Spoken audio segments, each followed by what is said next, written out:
Hello नमस्कार साथियों, आज अपन डाइजेस्टिव सिस्टम पढ़ते हैं। डाइजेस्टिव सिस्टम में पहले अपन ने स्मॉल इंटेस्टाइन की बात कर ली है कि स्मॉल इंटेस्टाइन में किस तरह से वहाँ न्यूट्रिएंट आते हैं और उनका पाचन होता है, और वो डाइजेशन होने के बाद हमारी सेल तक किस तरह से एनर्जी के प्रोडक्ट वहाँ पहुँचते हैं। और अपन आज बात करते हैं लार्ज इंटेस्टाइन, जिसको बड़ी आंत कहते हैं, और ये मलाशय तक किस तरह से भोजन को पहुँचाने में और भोजन के एब्जॉर्प्शन में काम करती है। अपन इसकी बात करेंगे, ठीक है। तो अपन बात करते हैं बड़ी आंत की।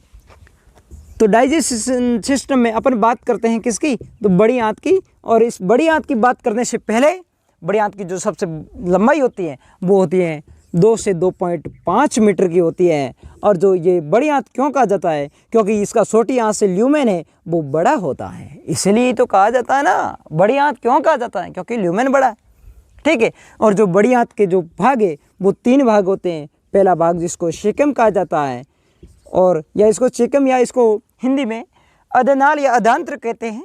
और दूसरा भाग जिसका नाम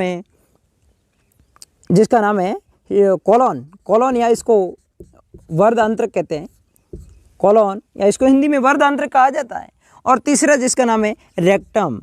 अरे वाह, अरे रेक्टम वाह, इस रेक्टम जिसको मलाशय कहा जाता है, ठीक है। ये तीनों भाग होते हैं। और जो कॉलोन के भाग है वो आगे 3 भाग होते हैं। पहला भाग जिसका नाम है असेंडिंग कॉलोन, जिसको कहते हैं आरोही कॉलोन।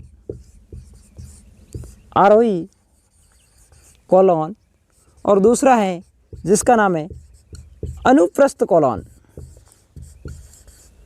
और तीसरा है जिसका नाम है डिसेंडिंग या अवरोही, जो घटते हुए क्रम में जाए उसको कहते हैं डिसेंडिंग या अवरोही कॉलोन।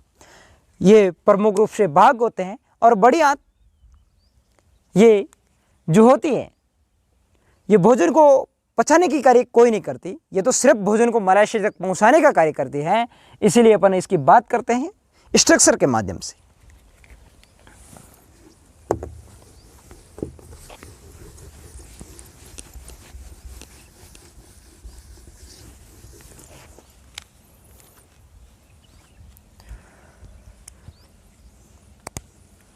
तो मैं आपको एक स्ट्रक्चर बना के समझाता हूँ कि अपन ने बात की पहले कि ईसोफेगस ये होता है, और ईसोफेगस से आगे ये होता है हमारा अमाशय, जिसको पेट या उदर या जठर कहते हैं। ये हमारा अमाशय हो गया। इस अमाशय से आगे यू आकार की ग्रहणी जुड़ी होती है, और ग्रहणी से आगे जो कुंडलित भाग होता है ये छोटी आंत का भाग होता है। रे छोटी आंत से भाग के आगे जो भी आगे भाग जुड़ता है इसको चिकम कहा जाता है। सिक्किम वो खाने वाली सिक्किम नहीं है, ये सिक्किम इसका पार्ट है, इसको अधनाल या अधांत्र कहते हैं। और जो सिक्किम है वो आगे सिक्किम किससे जुड़ता है, आगे बड़ी आंत के किस भाग से जुड़ता है, वर्धांत्र या कॉलोन भाग से जुड़ता है। अब अपन बात करते हैं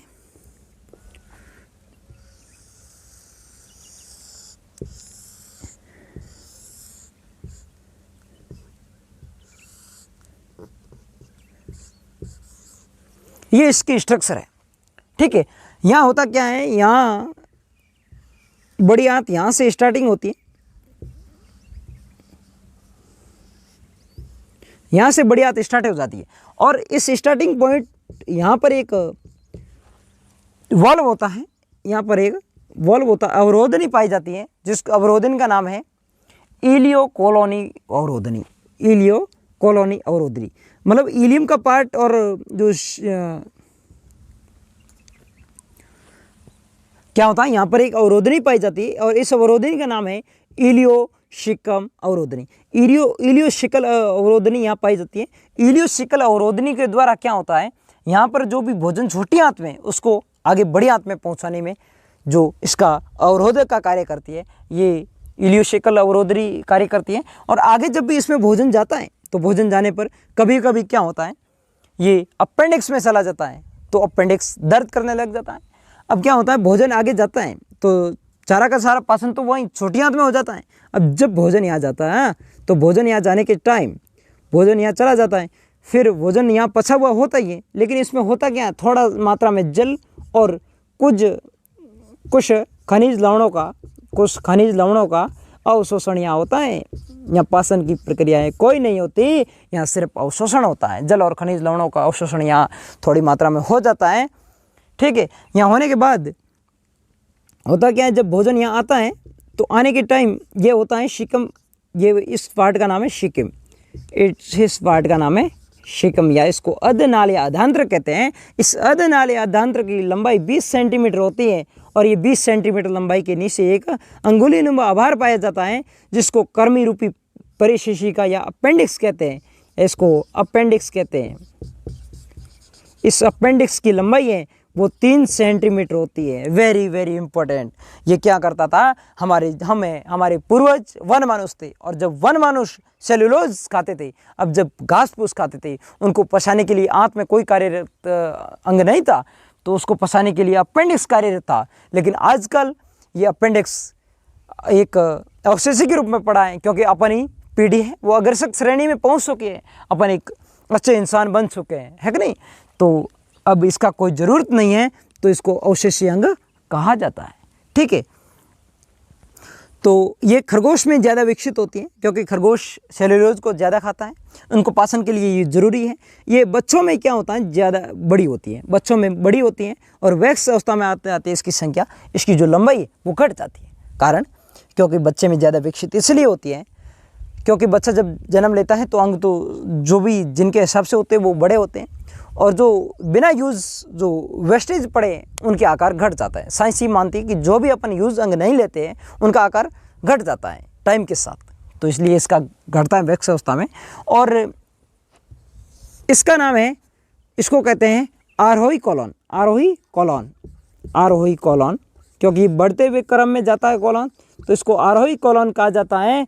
और ये जो है इसको अनुप्रस्थ कॉलॉन कहा जाता है, इसको अनुप्रस्थ कॉलॉन। अपन ने पहले भाग लिखे था ना, वही भाग है अनुप्रस्थ कॉलॉन। और जो ये जो वापस नीचे की तरफ जा रहा है, जो ये आगे वाला भाग ये घटते हुए क्रम में जा रहा है, इसको असेंडिंग कॉलॉन कहा जाता है। अरे असेंडिंग कॉलॉन क्योंकि घटते हुए क्रम में जा रहा है। अब जब घटते हुए क्रम में जाएगा तो आगे ये किस में जाएगा, आगे ये मलाशय में जाएगा। यहाँ से मलाशय स्टार्ट हो जाता है और यहाँ तक मलाशय होता है, ये होता है मलाशय, ठीक है। ये मल का आशय करता है, ठीक है, संशय करता है। और यहाँ होता है गुदा नाल, ये होता है गुदा नाल, गुदा नाल होता है। और गुदा नाल के आगे ये होता है एनस, या इसको गुदा कहा जाता है, ये होता है गुदा। ये कार्य, ये शब्द मैं आपको कार्य बताऊंगा कि क्या होता है इसमें। जब भी भोजन इससे आगे जब इसमें प्रवेश करता है भोजन, तो भोजन यहाँ प्रवेशित के समय यहाँ जल और खनिज लवणों का अवशोषण यहाँ हो जाता है। और जब यहाँ खनिज और जल अवशोषण का हो जाता है, फिर यहाँ जो भित्ति इसकी है, इस भित्ति पर क्या पाए जाते हैं, कुछ कॉलीफॉर्म नामक जीवाणु पाए जाते हैं, कुछ कॉलीफॉर्म नामक बैक्टीरिया पाए जाते हैं, जिनका नाम ई कोलोई नामक जीवाणु पाए जाते हैं। ई कोलोई नामक जीवाणु पाए जाते हैं। अब ये ई कोलोई नामक जीवाणु क्या करते हैं, ये सहजीवी का कार्य करते हैं। हमारे बॉडीज में ऐसे जीवाणु जो सहजीवी का कार्य करे वो कौन से हैं, ई कोलोई नामक जीवाणु। ये ई कोलोई नामक जीवाणु बड़ी आंत के वर्धांत्र भाग में पाए जाते हैं। ये क्या करते हैं, ये जो भी यहाँ मल है, इस मल को खाने का कार्य करते हैं। ये मल को खाएंगे और अपने को क्या देंगे, अपने को प्रोडक्ट के रूप में देंगे विटामिन के, विटामिन के और vitamin B12, vitamin B12, phylloquinone और कोबाल साइनो कोबाल एमीन अपने को प्रदान करते हैं। इसलिए इसको सहजीवी कहा जाता है, क्योंकि जो ये मल है, इसको मल को अपन इसको खाने देते हैं, और ये वे सारे अपने मल को खाकर अपने को विटामिन के और विटामिन B12 का अपने शरीर में ये निर्माण करते हैं। तो अपने लिए फ़ायदेमंद हुए कि नहीं हुए, अपन ने इनका फ़ायदा किया और इनने अपना फ़ायदा किया, इसलिए इसको सहजीवी जीवाणु कहा जाता है, ठीक है। इसलिए ये सहजीवी जीवाणु होते हैं। और क्या होता है, जो इसकी जो भित्ति होती है, इस पर भित्ति आंतरिक रस छोड़े जाते हैं, और ये वर्धांत्र आंतरिक रस छोड़ता है, जिसको श्लेष्मा कहा जाता है। ये श्लेष्मा के द्वारा क्या करता है, जो भी मल होता है इसको चिकना बनाने के लिए कार्य करता है, और चिकना बनाने के बाद ये मल का आगे खिसकाव जल्दी और आगे मल एक ये आगे पराग कुंचन गति करता हुआ आगे ये मलाशय तक पहुँच सके। क्या होता है कि जो मल होता है इस मल को चिकना बनाया जाता है ताकि ये मलाशय तक आराम से पहुंच सके। तो इसमें सलेस्मा छोड़ा जाता है और चिकना बना के आगे मलाशय तक छोड़ दिया जाता है।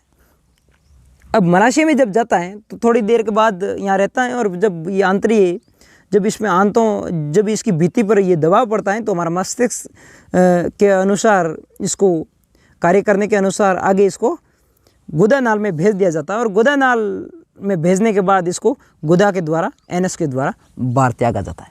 होता क्या है, गुदा में 2 पेशियाँ पाई जाती है, एक बाहरी पेशी एक आंतरिक पेशी। बाह्य पेशी और आंतरिक पेशी दोनों क्या कार्य करती है? जो बाह्य पेशियाँ हैं, ये बाह्य पेशी है, ये तो ऐशिक पेशी है। ऐशिक पेशी का मतलब अपने कार्य के अनुसार कार्य करेगी, अपन जैसा डिसीजन लेंगे उसी हिसाब से कार्य करेगी। और जो आंतरिक पेशी है वो इसके हिसाब से कार्य करेगी, वो इसके हिसाब से कार्य करेगी। अंदर की तरफ अनैशिक पेशी कार्य करेगी और बाहर की तरफ एक ऐशिक पेशी कार्य करेगी। ऐशिक पेशी के द्वारा अपन थोड़ी देर मल को रोक सकते हैं और फिर मल को गुदा के द्वारा बाहर त्यागा जा सकता है। इस प्रकार से इसमें जो है वो प्रमुख रूप से हमारी जो बड़ी आंत है वो मल को जो है पसीबे भोजन ही होता है, ज़्यादातर तो उसका अवशोषण हुआ होता है, लेकिन जल और खनिज लवणों का अवशोषण होता है। फिर आगे हमारे जो भोजन है वो मलाशय तक पहुंचाने में, छोटी आंत से मलाशय तक पहुंचाने में बड़ी आंत की महत्वपूर्ण भूमिका है। इसलिए बड़ी आंत सबसे इम्पोर्टेंट है। इसीलिए कहते हैं कि जो बड़ी आंत है ये बेचारी ई कोली नामक जीवाणु अपने पास रखते हैं और अपने सहजीवी के रूप में कार्य करते हैं। विटामिन के और विटामिन B12 का निर्माण करवाती हैं। ठीक है, इस प्रकार से कार्य करती हैं। तो अपन ने देखा कि किस तरह से जो बड़ी आंत है वो कार्य करती हैं। तो अपन आगे पढ़ेंगे कि आहार नाल की स्ट्रक्चर किस तरह से होती है। फिर हमारा जो ये डाइजेस्टिव सिस्टम है ये कंप्लीट हो जाएगा, और अपने कितने पार्ट में कंप्लीट किया है अच्छी तरीके से कंप्लीट करेंगे। तो आज अपन ने इतनी बातें पढ़ी, इसके लिए आपने मेरी क्लास देखी। अब मेरी आपसे रिक्वेस्ट है कि आप चैनल को सब्सक्राइब करें और वीडियो को आगे शेयर ज़रूर करें। तो सभी को बहुत बहुत धन्यवाद।